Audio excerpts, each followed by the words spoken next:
In November 2018, Paradise, California was devastated by the Camp Fire.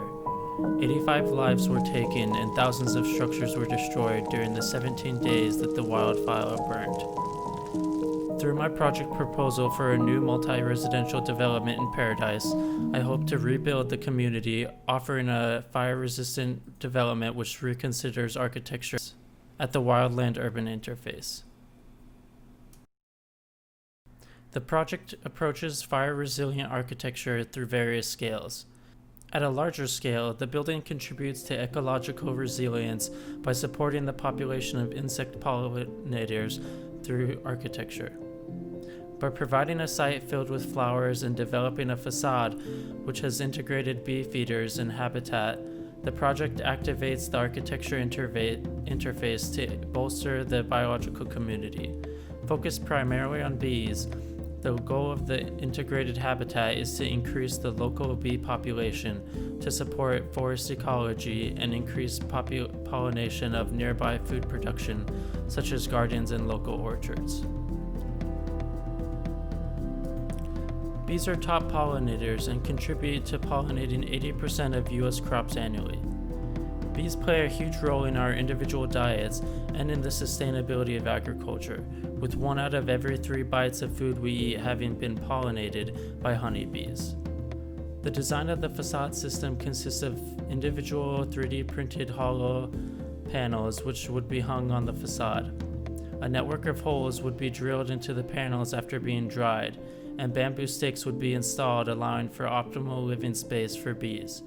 The bamboo habitats give access in and out of the panels while providing shelter.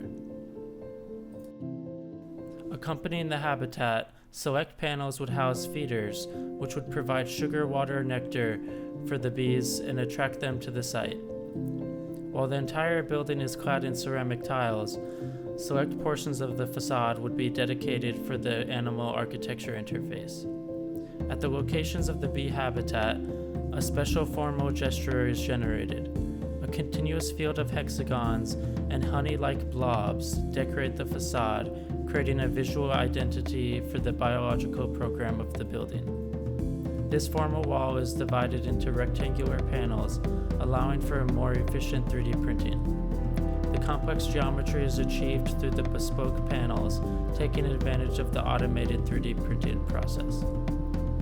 As an additional design move, the distribution of the bee habitats across the facade corresponds with the blue and white gradients of the glazing of each ceramic component. Because bees are most attracted to bright colors such as blue and yellow, the colorization aids in attracting wild bees to the site. Finally, the building skin is applied to the building massing and is aggregated across the site. Each building massing has 6 units, with both 2-bedroom units as well as studio loft units. While the intention of the multi-residential development is to increase density to the once rural site, the X-shaped massing provides a sense of ownership and privacy to each of the units and offers larger openings on all sides. Additionally, the massings increase potential surface area to be used for the bee habitat, while generating interior courtyards which would be utilized for flower and food gardens.